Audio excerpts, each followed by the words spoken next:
आदमी से एक गलत आदमी को छेड़ रहे हैं, एक रिसर्चर हैं। और जब एक रिसर्चर जब रिसर्च करता है ना तो धागा खोल के रख देता है।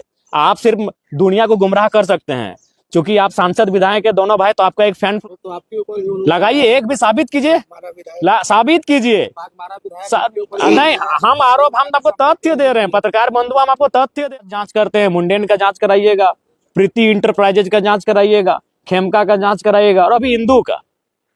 ये केवल नाम की नहीं और का है, सीधा पार्टनरशिप है। और अगर आपको जानना है तो जगन्नाथ भट्टा का जांच करा लीजिएगा, भारत भट्टा का जांच करा लीजिएगा, राजगंज के भट्टे का जांच करा लीजिएगा, पोचरी के भट्टे का जांच करा लीजिएगा, पता चल जाएगा। और जानना है तो कतरास में जो हनुमान मैंशन का ऊपर का फ्लोर है, सारा फ्लोर का जांच करा लीजिएगा।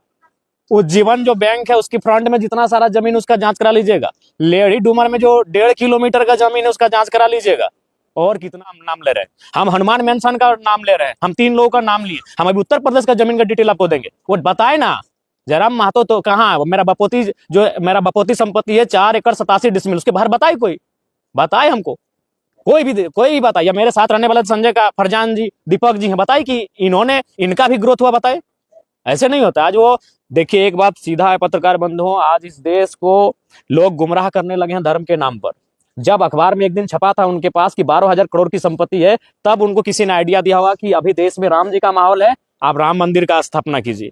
एक बात कीजिए, हम लोग अगर कोई भी गांव में मंदिर नहीं, वो यज्ञ का कार्यक्रम करते हैं ना, तो कम से कम 6 महीना की तैयारी करते हैं, कम से कम 100 गांव में चंदा उठाते हैं। अगर मंदिर की बात करें ना, तो हमको याद है मेरे गांव में एक मंदिर है जो 1964 का स्थापना था, वो मंदिर आज तक प्राण प्रतिष्ठा नहीं हो पाया। क्योंकि एक मंदिर बनने में 30 साल 40 साल कितना लोग करते हैं। पहले पिलर बना के छोड़ते हैं, फिर ऊपर जाते हैं, फिर लिल्टन करते हैं, फिर पेंटिंग करते हैं, फिर कलश स्थापना क्या प्राण प्रतिष्ठा करते हैं। लोग हजारों गाँव का चंदा करते हैं। तो आप बताइए कब टेम्पो घुरा था उस चंदा उठाने के लिए?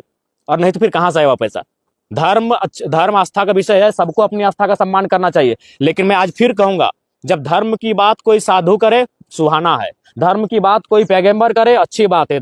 धर्म की बात कोई जीसस करे, अच्छी बात है। अगर कोई राजनेता धर्म की बात कर रहा है, सोच लीजिए वो अपने अवैध कारोबार को उसके आड़ में छुपाने का प्रयास कर रहा है। वो आपकी शिक्षा, आपके स्वास्थ्य को, आपके रोजगार को उसके आड़ में छुपाने का प्रयास कर रहा है। आज वो कह रहे हैं कि राम भक्त होना गर्व की बात है। ये कौन सा राम भक्त है जो अपनी चाची को अपने बेस्या शब्द से नवाजा?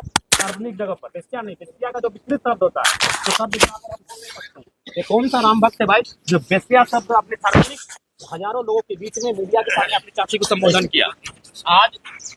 आज अगर हिंदुत्व की बात करें तो बेटियों को लक्ष्मी का दर्जा दिया जाता है। अरे आप कौन से धर्म के और कौन से राम भक्त होने का दावा कर रहे हैं जो अपनी बेटियों के नाम पे आप शराब के टेंडर लेने लगे हैं? कौन से धर्म की बात करने लगे हैं? वही धर्म रवि महतो नामक एक मजदूर को इतनी कंटिन्यू गालियां दी उनकी मां को लेकर, जिसका कोई आप चला नहीं सके, चैनल में लोग काट के चलाएं। कंटिन्यू गालियां दी गई।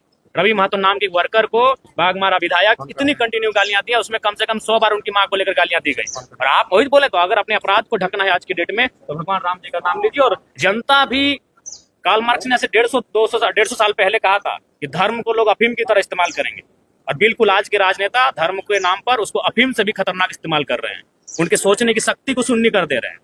बिल्कुल। और अगर वो इतने बड़े राम भक्त है तो मैं उनसे पूछूंगा कि खाली बता दें कि रामचंद्र सभा के बाद हम लोग वहां से निकल गए थे, तो उस पर एक केस हुआ था और उसी केस के सिलसिले में आज न्यायालय आना हुआ। क्या आचार संहिता से जुड़ा? नहीं, हमारे कई साथियों पर आरोप लगा था कि हमको वहां से भगा दिया गया था। जो लोकसभा चुनाव में बहुत बड़ा एक फिल्मी अंदाज में एक वाकया घटित हुआ था, तो उसी का प्रकरण है। सर हाजिर हुए हैं, क्या उम्मीद करते हैं? देखिए, हम लोग उम्मीद यही करते हैं कि उचित न्यायालय से अपेक्षा भी है कि वह बेहतर न्याय करेगी। और अभी तक जितने भी केस हुए हैं उनमें बेहतर ही न्याय मिला है। देखिए, अच्छा एक बात बताइए कि आप जो है अनूप सिंह के गोद में बैठकर? नहीं, बिल्कुल। आज के दौर में जितना मेरे 36 के आंकड़े अनूप सिंह जी से है उतना किसी से नहीं है। तो ये केवल कहने की बातें हैं, और वो तो उनसे बेहतर कौन जानता है कि वो दुनिया को कितना बेवकूफ़ बनाते हैं और कितना अंदर में किसके साथ साठगांठ करते हैं, ये किसी से नहीं छुपा है। और हमने क्या कहा था, आज तो देश का हर नौजवान इन विषय को कहेगा, और वो केवल धनबाद सांसद को ही क्यों, इस देश के तमाम उन सांसद विधायकों को कहेगा जो अवैध रूप से धन एकत्रित कर रहे हैं। आज भुखमरी है, लाचारी है, गरीबी है। और उसी राज्य में, उसी देश में कोई विशेष आदमी है जिसे हम लोग विधायक, सांसद या ब्यूरोक्रेट्स कहते हैं, उसके पास लाखों नहीं, करोड़ों नहीं, हजारों करोड़ की संपत्ति है। तो ये तो कोई भी कहेगा। हमने तो ये कोई आरोप नहीं लगाया, ये तो एक याचिका दायर हुई है, एक सुप्रीम कोर्ट में एक याचिका दायर हुई है, और उस याचिका के आधार पर न्यायालय ने राज्य सरकार को एक संदेश जारी किया है कि आप इस पर जांच करें, आप इस पे देखें कि ये क्या क्या है मसला। और बिल्कुल आज धनबाद सांसद की आयु 50 वर्ष है, और कोर्ट में दायर एक याचिका के अनुसार उनके पास 40,000 करोड़ की बेनामी संपत्ति है। यदि मान लें कि आज के बाद वह 30 साल और जिए, 80 साल एक संतोषजनक उम्र होता है, 30 साल और जिए, तो अगर वो उस बांटे, चूंकि वो बांटते भी हैं, अब बांटना चाहिए, अगर बांटने भी लगे ना तो एक दिन में 3-3 करोड़ रुपया बांटेंगे, फिर भी उस पैसे को खत्म नहीं कर पाएंगे अपनी पूरे जीवन में। और एक आदमी बड़ी मुश्किल से, एक मध्यम मिडिल क्लास फैमिली का आदमी एक दिन में बड़ी मुश्किल से 100, 200, 250 रुपये खर्च करता है। अगर उनको हम 5 लाख रुपए खर्च करने के लिए दे दें, 5 लाख रुपए किसी का माने सैलरी नहीं होता है, किसी का महीना का सैलरी नहीं होता है, अगर हम 5 लाख एक दिन में उनको खर्च करने दें तो लगभग 2192 साल लगेंगे। ये महज जयराम महतो कोई भाषण नहीं दे रहा है पत्रकार बंधुओं, सोचिए कि कितनी बड़ी असमानता है कि एक आदमी अगर एक दिन में 5 लाख रुपए भी खर्च करता है, 5 लाख रुपए समझ रहे, एक दिन का कह रहे, महीने का नहीं, एक दिन में अगर 5 लाख रुपए खर्च करता है तो उसे खर्च करने में कितना लगेगा मालूम है?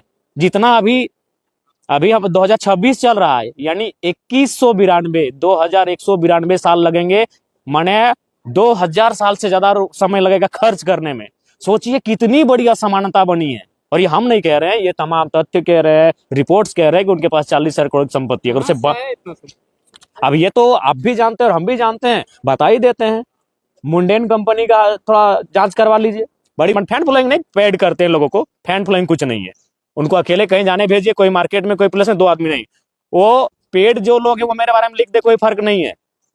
लेकिन आप तथ्य लाइए ना। हम किसी को दान भी देते हैं तो अपना व्हाइट मनी देते हैं, हम चेक काट के देते हैं। कहाँ है 1 रुपया एक्स्ट्रा? ये ना, कहाँ हमने जमीन खरीदा है? हम डुमरी में रहते हैं, भाड़े के आवास में रहते हैं। क्यों न? मेरे जिले से बाहर है, वो गिरिडीह जिला पड़ता है। और हम अभी तो अभी 4-5 किस्सा सुनाए हैं आपको। अभी देखिए ना, रिसर्चर के सामना कर रहे हैं, तो रिसर्चर कहाँ रिसर्च करेगा ना, उनको होश नहीं ठिकाने आ जाएगा तो बेकार कहिएगा। वह उनकी यात्रा मंगलमय हो। मुझसे, मैं उनसे व्यक्तिगत मेरी कोई लड़ाई नहीं है, बिल्कुल मैं उनको आज भी बड़ा भाई मानता हूं, लेकिन गलत नीतियों की मैं आलोचना करूंगा। एक और जहां गरीबी का और अमीरी के बीच खाई उत्पन्न हो रही है, एक और हम जहां शिक्षा के अभाव में पढ़े लिखे नौजवान दम तोड़ रहे हैं, एक और जहां स्वास्थ्य के अभाव में प्रतिदिन हजारों लोग की जाने जा रही हैं, और उसी देश में कोई सांसद, कोई विधायक, कोई ब्यूरोक्रेट्स अगर हजारों करोड़ की बेनामी संपत्ति रखेगा तो मैं सवाल करूंगा। बिल्कुल उनको मैं बड़ा भाई मानता हूं, लेकिन मैं सवाल करूंगा, और सवाल का जवाब उनके पास नहीं। अगर है तो आप रिसर्च करें, मैं आपको तथ्य दे रहा हूं। जाइए लड़े डूमर का वो जमीन देखिए। अभी तो पलमा भी जा रहे हैं, पलमा भी रिसर्च करने जा रहे हैं कि पलमा में भी एक जमीन का मामला हमारे संज्ञान में आया है। उसके बाद वो क्या कह रहे हैं, बागमारा जो विधायक है वो कह रहे हैं कि कोयला का गाड़ी जितना पार हो रहा है डुमरी में, तो आप लोग आंदोलन किए, ठीक है, सेटिंग हो गया। नहीं कोई सेटिंग नहीं हुआ, ठीक है। अगर आखिर हम पैसा तो लेते होंगे, कहाँ इन्वेस्ट किए? घर, मेरा घर वही हाल है, मेरा वही खपरे का घर है, हम कहाँ इन्वेस्ट किए? आज मेरे घर के लोग उसी हाल में जीवन यापन कर रहे हैं। आज जयराम महतो उसी हाल में जीवन यापन कर रहा है, एक वो गाड़ी में हम घूम रहे हैं। कहाँ इन्वेस्ट कहाँ किए? ठीक है, मेरे इर्द गिर्द जो रहते हैं, मेरे दोस्त रहते हैं, उनके पास भी अगर उनका जीवन भी अगर एकाएक चमक जाता तो आप कहते हैं हम इन्वेस्ट कहाँ कर रहे हैं या क्या कर रहे हैं? उसको मैंने मिट्टी के नीचे हम छुपा के रख रहे हैं क्या? पैसा कानून जो लागू हुआ उसमें बोलते हैं पिछले दरवाजे से जाते हैं। कौन सा पिछला दरवाजा? हम जहां जाते हैं सामने के दरवाजे से जाते हैं। प्रमाण करे ना, वो प्रमाण करे। एक भी हमने तो नाम लिया, लेडी डूमर का चरित्रमानस को किसने लिखा है और मूल रामायण को किसने लिखा है और कब की तारीख में लिखा है, और एक दोहा सुना दे।